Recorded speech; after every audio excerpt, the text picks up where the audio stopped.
Today, I'm going to take you through the process of building a Milky Way panorama.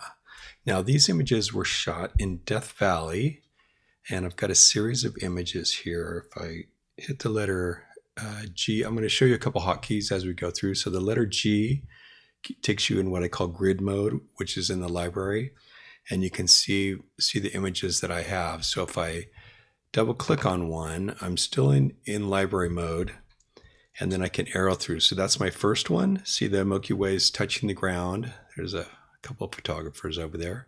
And then I arrow over. So the Milky Way is going up. It's getting taller. And now it's starting to come back down the other side. So I have 1, 2, 3, 4, 5 images. I think I'm just going to use 4 images. So what you want to do is you want to import all of your images and then find a nice little sequence like this that's nice and clean. Don't worry about the photographer on the side there. If you have something like that, we can always crop those out at the end. So what we want to do is that's the first thing you need to do is go through, look at each image, make sure they're sharp, make sure it's a complete set. And what I do with these is I flag them so that I can remember that these are the ones I want.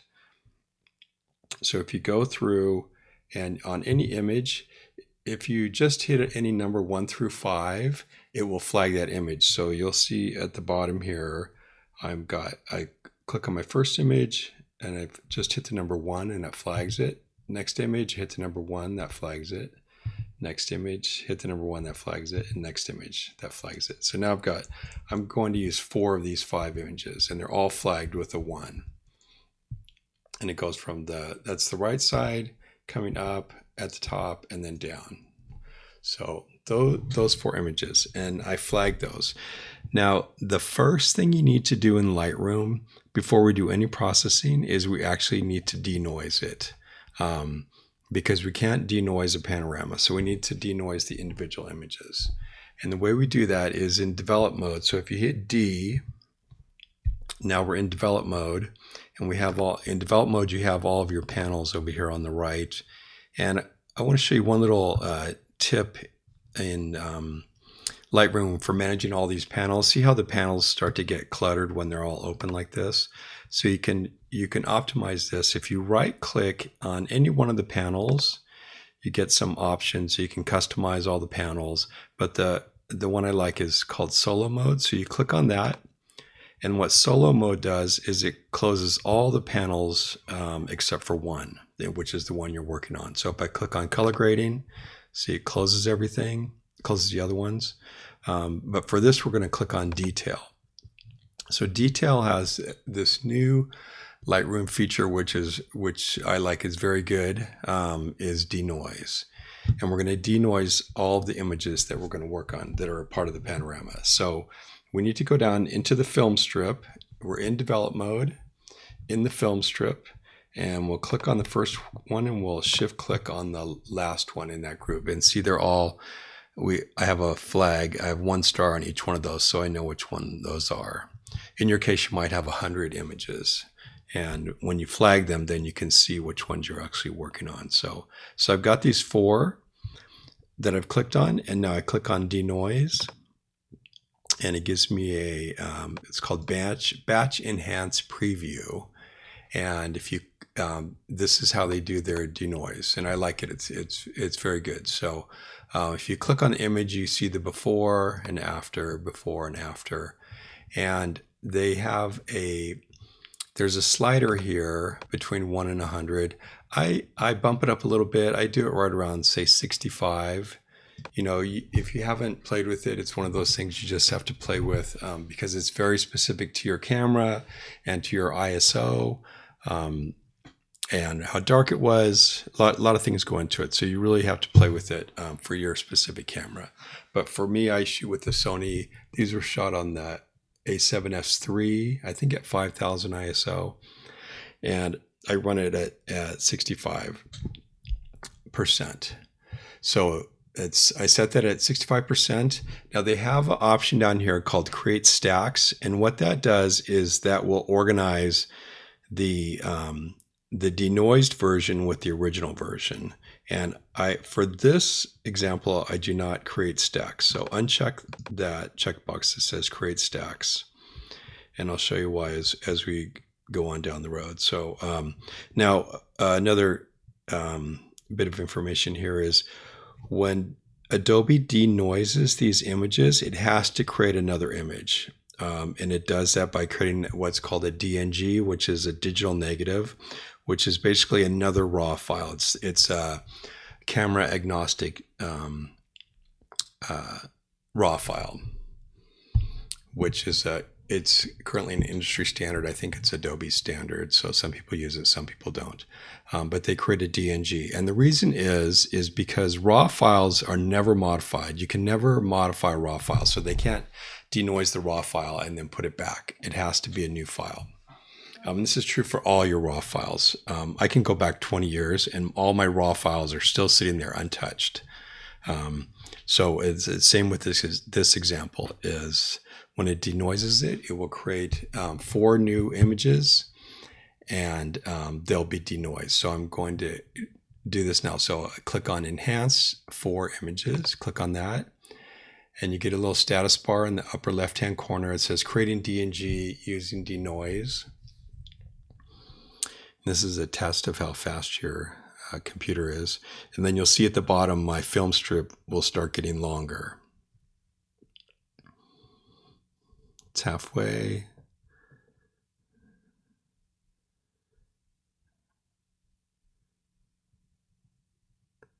There we go.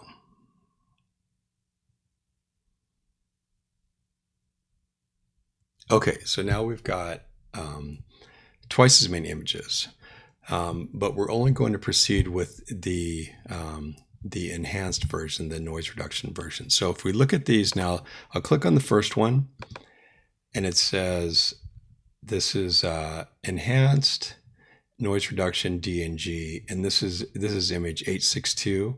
And if I click next to it, that's 862 raw, and then now I have 862 enhanced. So what I'm going to do is to keep track of these is I'm going to flag the enhanced version with 2 stars. So I just hit the number 2 and now it's got 2 stars. So I'll do this for each one of these. So I want to find the 4 that are enhanced. So that's my regular version. This is my enhanced 863 enhanced. So I'll click 2 for 2 stars. 863 raw, 864 enhanced. Click on it, get it 2 stars. 864 raw. And now 865 enhanced. Click on that for 2 stars. And then 865. Okay. So now we just want to work on the enhanced versions. And those are the images that we'll stitch. So I'm going to click on each of these ones that has 2 stars. So I click on the first one. I do command click. This is on a Mac. For the next one, the next one, and the next one. So now I've got 4 images selected. And these are all the enhanced versions. On the Mac, you use the command key, command and click. What is it on the Windows? I think it's control. Okay, so now we've got 4 images selected. And the first thing we'll do before any other processing is we're going to create our panorama. And that's the process of stitching. So with these 4 images selected, we right click on any one, get a menu here, and the menu is Photo Merge, Panorama. And we'll go through and it'll give us a little preview, and it did that nicely. And if you get an error message that says can't create panorama, then you probably got some random image in there, or you've got too many images. And usually what I do is I start reducing the number of images. So if you had like 8 images for your panorama, I would cut the ends off and work with 6, and then try and stitch the 6 version. 6, and then if that doesn't work, I cut it down to 4 and try the 4. These days, though, the stitching process is pretty reliable, and if you shut it on a tripod, you're most likely will have pretty good luck with that. So what you'll get is you'll get an image that looks kind of like this, and it's got these little kind of wedges on the side, and that's because we were shooting with super wide angle lenses, so that's the distortion in the lenses. And as we pointed towards the right, it's distorted towards the right, and we short towards the left, it's distorted towards the left. And what we need to do is find the most usable rectangle, most usable spacing here, which in our case is a rectangle. Images are rectangles. So we'll start by going through these sliders. Now, first of all, the first thing you always want to make sure you're set at projection. Neither of the other ones here, cylindrical or perspective, those don't work. So you always want to be set on spherical. Then you can start with, let's uncheck all these, even stack. So start with everything unchecked. And the first thing I click on is auto crop. And so auto crop will find the largest usable rectangle. So let's click on that.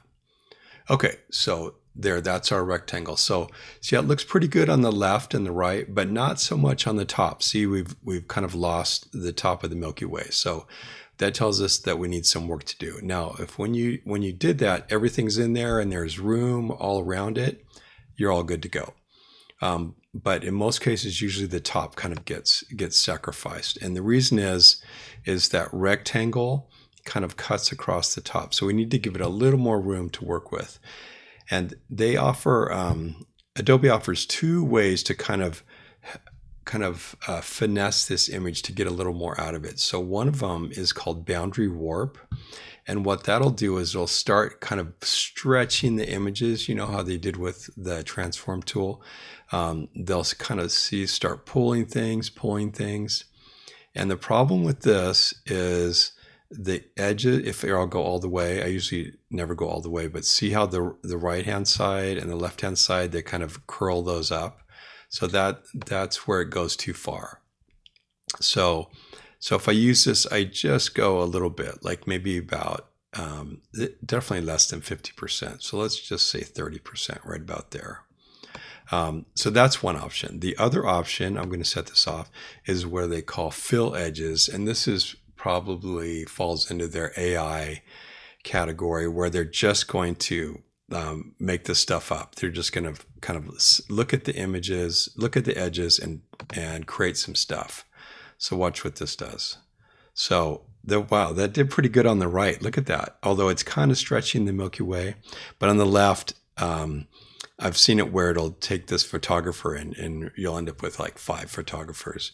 That one's not too bad. The problem with the fill edges is it's all or nothing, and you could kind of crop out of the middle of that. So that's one solution. But I'm going to go back to the boundary warp. I tend to find boundary warp is more usable, and mostly because I have more control over it. So I'm just going to push it out just to about, actually in this case, all I need is about 16%. Okay, so then I do auto crop. Oh, see, it's not enough. So I'm going to leave it on and do this. There we go. That's looking pretty good. There, I'm going to do it right at about 42. It's bumping up the edges, but I know I'm going to cut those off anyway. So I think I'll do it right about there. Mine's at 47. So I'm using boundary warp at 47. I have auto crop on, and now auto settings, that's where it tries to set, exposure and all that for you. So just if you click that on, you see that it blows out the whole image, which really isn't what you want, but it's interesting to see how much detail there is in that image, even though the image looks very dark. But we won't use auto settings. Now, in this case, I do use create stack, and what that does is it'll take those 4 DNG files and it'll create a stack, and on top of the stack will be the panorama that we're creating. Okay, so that all looks good. So I'm going to press merge, and again I get a status bar in the upper left hand corner, and boom, it'll go through and create that. And I have a fast Mac and it creates that, so I'm going to click on that, and there's our image. So it looks pretty good. Not too bad. I'm going to crop this photographer out of the right. Not a problem. And I'm going to crop that little, it kind of, on the left-hand side, it kind of jets up. The mountains kind of are distorted. I'll get rid of that.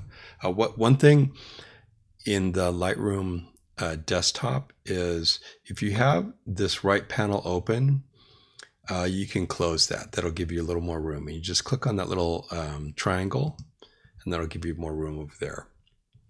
I tend to leave the film strip open on the bottom, but you can always get rid of that too.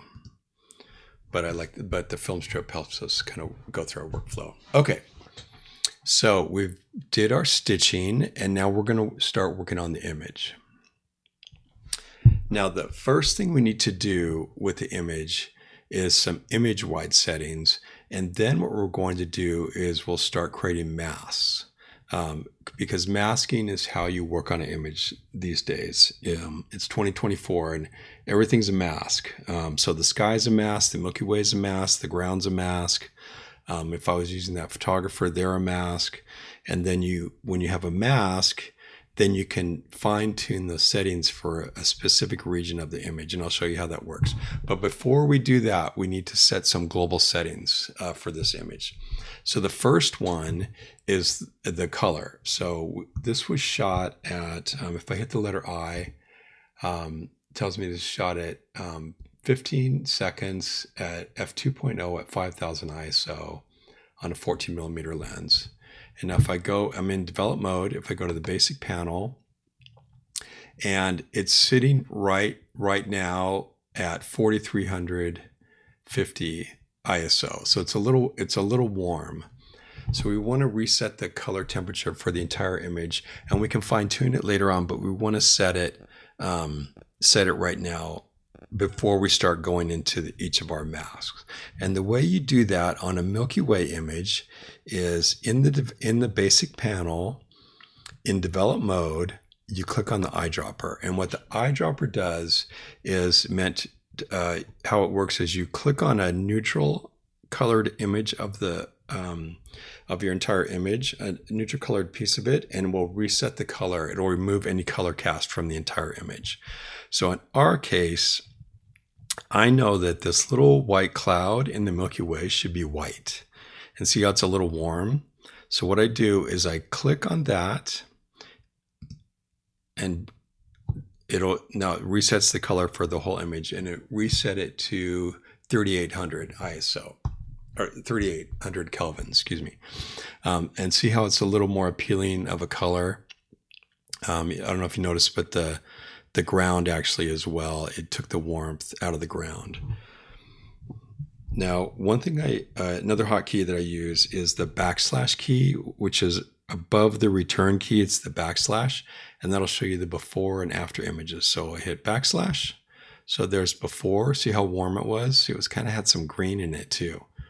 And now that's after. So before, and it shows you in the upper right hand corner, it says before and then current, before and current. So I do that a lot to kind of see my progress.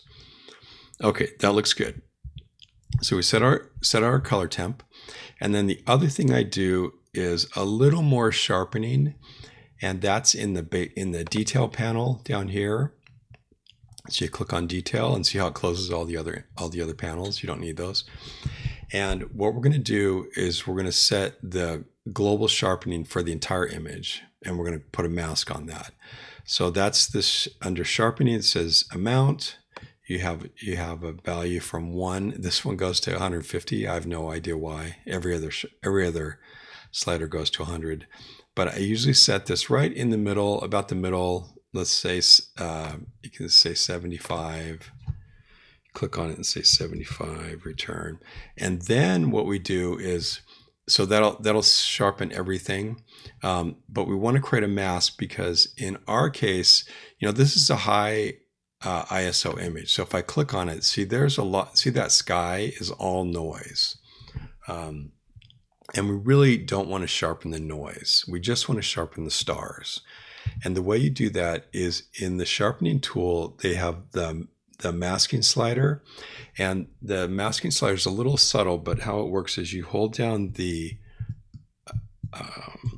which option key that's on the Mac, and then you slide it. And now white is when there's no mask, then white is telling you what's being sharpened. So if there's no mask, everything is being sharpened, and that means the noise is being sharpened. So we want to slide it over, and we just want to see a star field. So if you go too far, you kind of lose some stars, but right about here.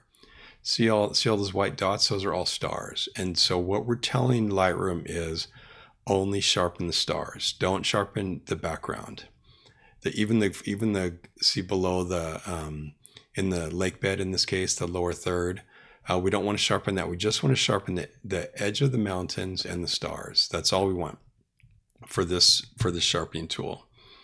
And then we let go, and now now it's taking effect. And it's the thing about this is it's very subtle. So people they move the masking tool without pressing Option, and they don't really know what it does, and so they don't think it does anything. But it's very important. And I bet you that 90% of all Milky Way images out there didn't use masking, and so without masking, you're sharpening all the noise, and so those images could be a ton better if they just would have pushed masking up to about, in this case, I'm doing it at about 80.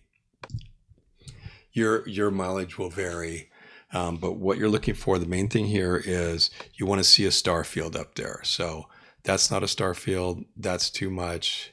That's a star field. And then you start losing stars. So I back it up a little bit. Right about there is nice. That's what we want. Okay. So for the entire image, we did two things. We set the Kelvin, and we did a little background sharpening. Okay, so now we're going to start masking. And how they've set up masking in Lightroom is they have these series of icons at the top here. So they have edit, they have the crop tool, they have the healing brush, red eye, and the last one, this little circle, is masking. So we'll click on that, and we're going to create masks. So you'll see that when we're done here, we'll have a series of masks. And once you start understanding kind of how masks work, you see that it's really the quickest and most powerful way to get through an image.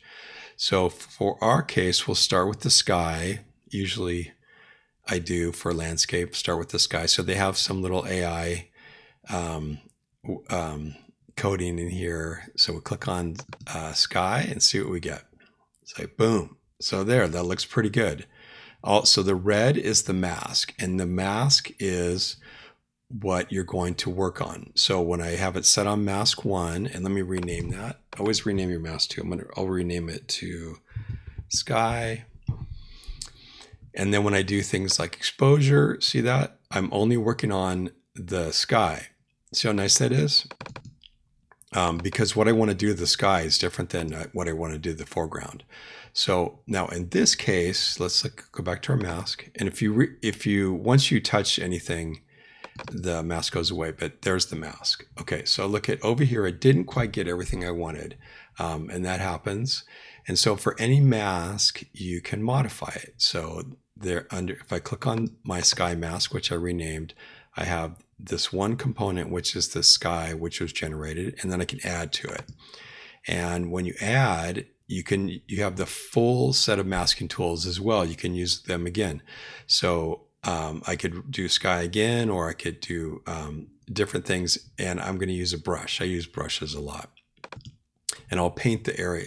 With the brush, I can paint the area, and you can change the size of the brush. There's sliders over here. The feather I usually do about 50%. Flow and density, generally you want it 100, and then size is really all that matters. In some mouses, I can adjust the mouse size with my finger. So I just go over here and I just kind of paint what I felt it was missing. There, like that. So that looks pretty good. And then so now under my sky mask, I have a sky component. Click on that, and I have a brush component. Those two things. So now it's made of those two things. And if it got too much, I could remove things as well. So that applies as well. So now I've got a sky mask. And just to follow this through, now I'll need a mask for the lower portion. And now if I say create a new mask, it doesn't have a thing called foreground. It has background. It doesn't have anything that's quite usable. But what they've added is if I click on the sky mask and I click on the ... it has an option to duplicate and invert the mask, which is what I want. I want to take everything that's in the sky and give me the inverse of that. So if I click on that, duplicate and invert, Boom, now I get the ground. So now I've got a mask on the ground. And obviously I've got a little spillover up here. So I can work on that as well. So I have the sky, so it creates a new mask called Sky Inverted. Let me rename that. Always rename stuff. I'll rename it to Lake Bed. And I click on that, and I'm going to subtract from it, and I'm going to use the brush again, and here I'll just remove those things. I don't want those things. There, that looks good. Okay, so now I've got my two masks. I have sky and lake bed. So let's start with the sky. So now we can do some processing. And so when I click on sky, I have my panels over here. Let me close detail. I have a subset of all the sliders that I can use for the entire image, but these sliders only apply to the sky. So I'm going to show you the sequence that I use for Milky Way. Now, the actual values will vary. It's more, what's more important is the sequence. So for the sky mask, the first thing I do is dehaze. Dehaze is like one of those amazing tools that Lightroom provides that really is like night and day. So for it was amazing when it came out. So the first thing I do with it is dehaze, and how I use these sliders is if you don't know what a slider does, just slide it all the way to the right, all the way to the left. Okay, so you want to get a feel for what that slider is doing. Now, neither one of those is good. That's terrible. All the way to the left is terrible. All the way to the right is terrible. But somewhere in there, it's nice. Okay, see how it's just pulling that Milky Way out of there. And it's literally taking the haze out of the sky. So I'm going to push mine. See, that's too much. Where it gets kind of crunchy, it's too much. That's like at 75. I want to put it right about here. Just about there is nice. And in my case, it's 44. So that's dehaze. And then the next one is clarity. And so again, I'll go clarity all the way. So it's sharpening. So what clarity is contrast and sharpening, those two together. So the more sharpening you do, the more contrast it does. So see how you can see the contrast is increasing as I go all the way to 100. So again, that's too much. Just want to go right. I'm going to go right about here. It's getting rid of that haze on the horizon too. Is nice. So I'm going to go right about there. And I'm looking at you want to look at the Milky Way core. That's why we're here. You're kind of looking at the whole sky, but you want to look at that core. So in my case, just at 20 is good. Clarity plus 20. So those two things. So again, let's do the before and after. So if I hit the backslash, I have that's the beginning image. After, before, after. So look at how much progress we made, and all we did was move two sliders. We did set the color temp, but we moved two sliders, going from there to there. Boom. Super, super quick. I love Lightroom. The new Lightroom is really getting powerful. So the third one I want to show you, and I don't use it too much, but you need to be aware of it, is texture. And texture is fine grain sharpening. Texture is really like for sand or for skin, things like that. So watch what happens if I go texture all the way. See how I get like literally a million stars. And at first you think, okay, that's great. I want to see all the stars, but you actually don't. There's just too many stars there. It's like a star field. Like you actually lose the Milky Way. And if you go negative, the image gets soft because the texture is getting soft. So what I do is I generally I might bump it a little bit. It's interesting because I used to use texture because the previous versions of denoise in Lightroom, they would eat all the stars. Remember when they were called star eaters? But these days, the denoise has gotten much better. So it doesn't eat all the stars like it used to. So I used to use texture to like throw in a few more stars. But now I don't need to. But if you feel the need with your camera, and every camera is different, you can add a few. I'm going to leave mine just at 0. That's good like that. Okay, so again, let's look at before and after. before, after. There, the sky's looking good. And see how the ground is untouched. We haven't touched the ground. So, okay, so let's work on the ground now, the lake bed, the foreground. So click on the lake bed. That's what I call that mask. And I've got the lake bed. And the main thing we need to do down here is bring the exposure up so we can see it. And the first thing you think is, well, we'd move exposure, but exposure is too coarse of a tool, actually. So watch what happens if I use exposure. Exposure is just too much. It's like shining the spotlight. I mean, that you can do it subtly, but it's too much.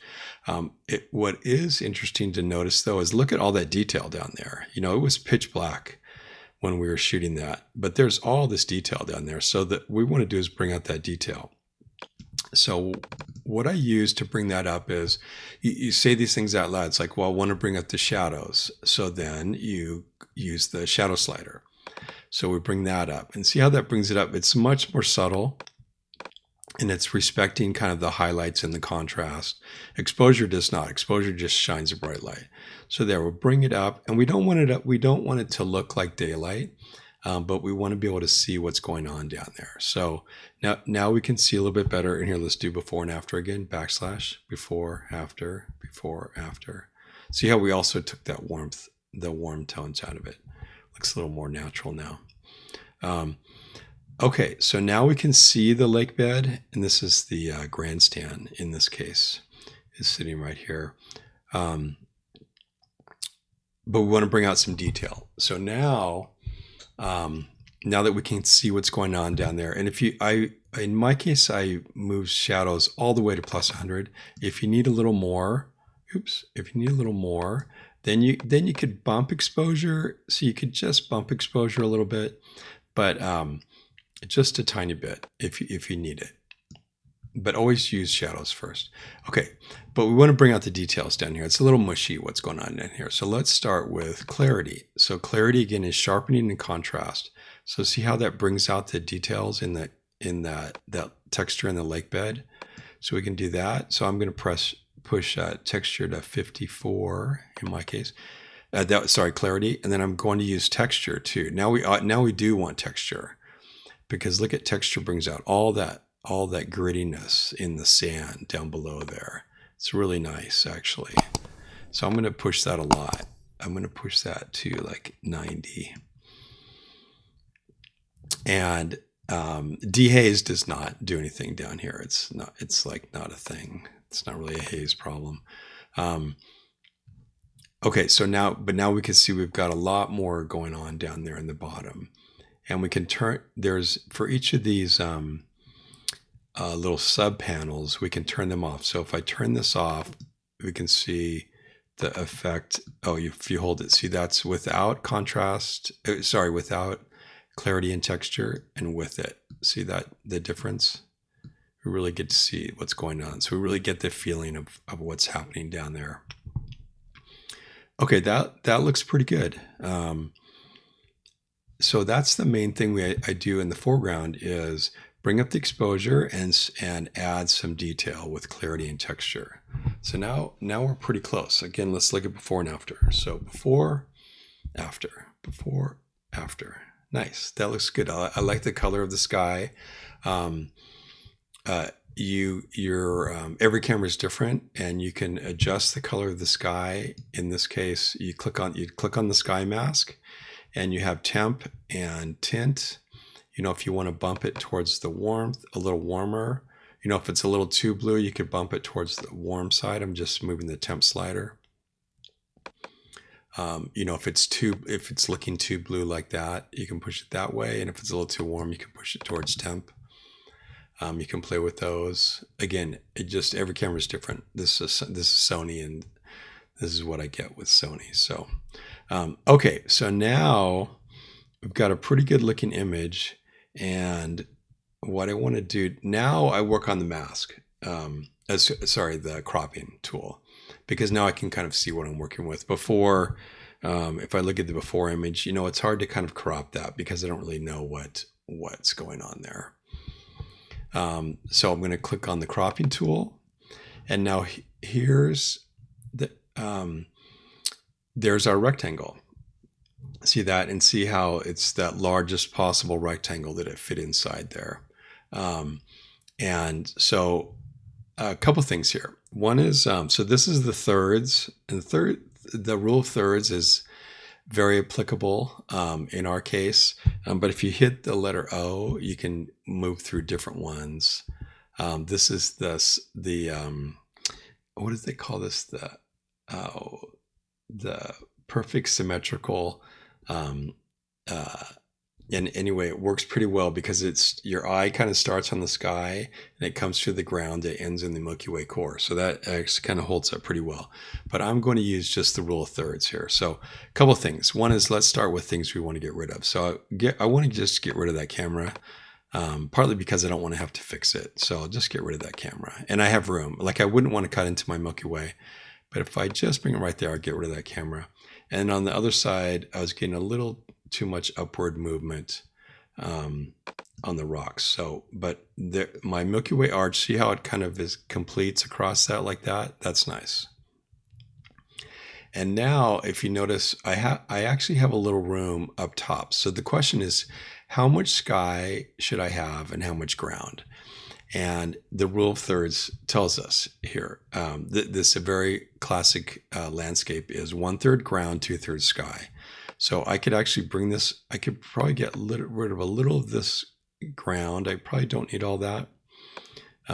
That's a better model. And I think I might want a little more sky. But my point is, you probably don't want to you don't want the sky, the ground to take up that much room. So it's a nice model just to have about 2/3 ground and sorry, so they're wrong. 2/3 sky and 1/3 ground.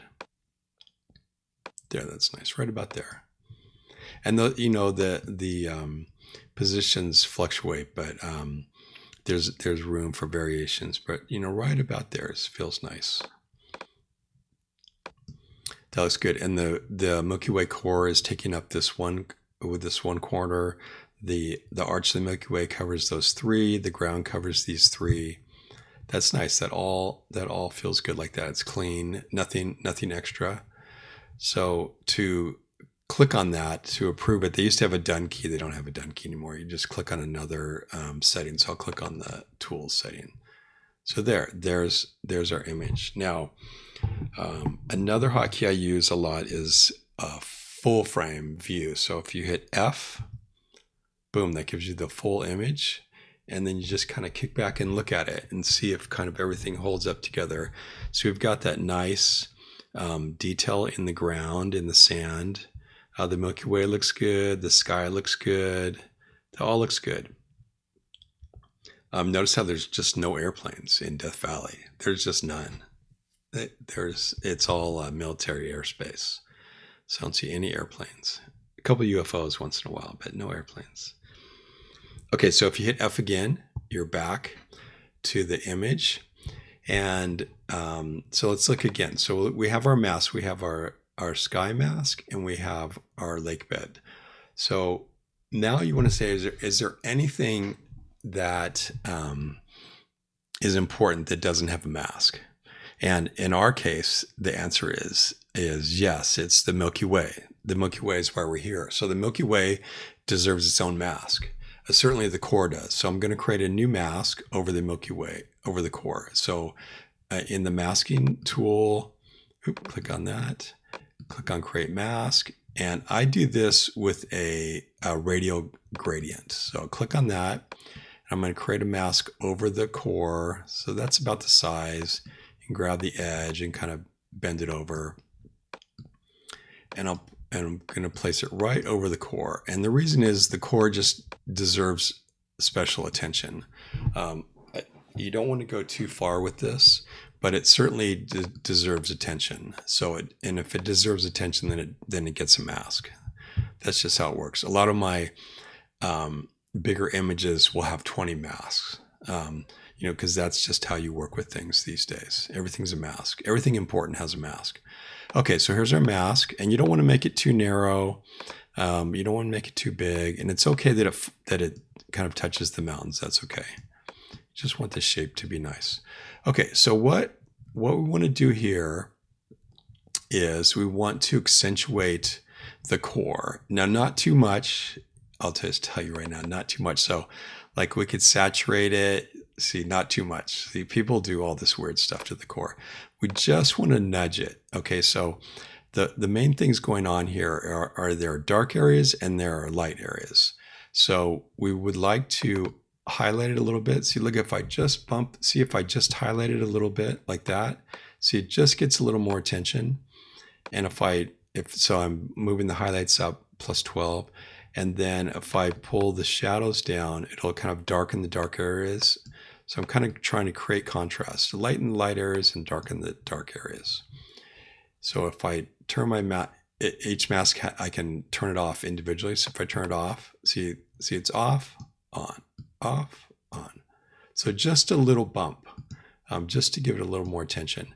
Now, the other thing that I've seen in these, in terms of showcasing the core is usually a little warmer than the rest of the sky. And that also kind of helps differentiate it from the sky, because the whole top is a sea of blue, and see how there are warm aspects to the core. So we want to just highlight those. And again, you don't want to be able to see that you did that. So we're just like nudging this. So if I just bump this like +1, literally +1, +2, there's +3, or that's +4. See, it just warmed it up a little bit. So let me turn that mask off and on. So off, on, off, on. See that? See, we're just bringing it out. Tiny bits for this mask. There, I like that. So let's do, okay, so we'll get out of that and let's do before and after. So here's before, after, before, after. Nice, that looks nice. I like that. That looks good. Let's see. So we've got our masks. We don't really have any. There's nothing to spot correct here. It's so crazy out there. There's just nothing. Usually you'd be pulling airplanes out of the sky, but there's no airplanes. And I got rid of that photographer that was sitting there. So let me go back and do one more full frame. So hit the letter F. Look at it. That looks good. The mountains look pretty. There's a lot of detail. That's all good. It's all good. So hit F again. Okay, so let's look and see if there's not much else we really need to do. We don't need any effects like a vignette or anything like that. Oh, one more thing I didn't do. So out of masking is under lens correction is we remove chromatic aberrations. Now I always do that day or night. But the enable profile corrections, we don't need those because we're working on a panorama now. And you actually don't really need them in the beginning either, because Lightroom figures that out. That's the way it stitches, is it figures out what the profile is for each lens.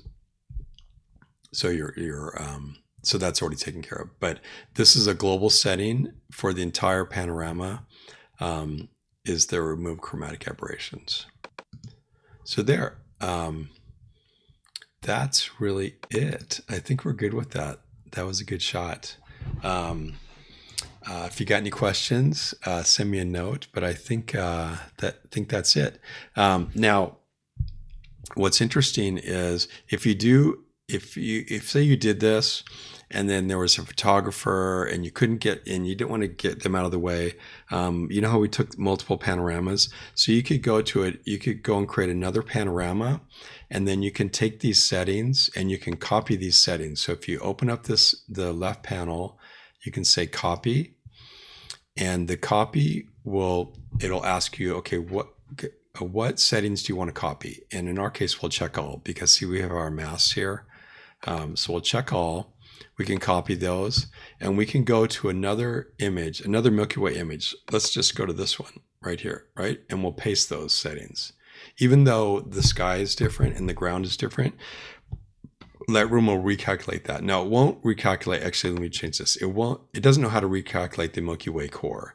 So let's copy this again. I want to do one change here really quick. This mask for the core, I didn't rename it. So I'm going to rename it to Milky Way Core. And now we're going to copy the settings for this. So we're going to copy settings. We want everything, but we want the mask, but we don't want the Milky Way Core mask because that's changed. A couple things we don't want is we also don't want the crop because the crop was very specific. But everything else we want everything else, all the settings for that image, just not the crop and just not the Milky Way Core. So we copy those settings and let's find another Milky Way image. We go here. And we'll say paste. It'll go through. Boom. Look at that. Pasted all the settings. And let's look at our masks. Look at it, figured out the sky. See that? And it figured out the ground. And the Milky Way looks good. So this is where the power of Lightroom comes in, is you just work on one image for a specific scene, for a specific outing, and you copy those settings, and then you can paste those settings anywhere. You can also, you can create a preset with those images too. So if we go into presets, we can click plus, and we'll create a preset, and we'll call it Milky Way.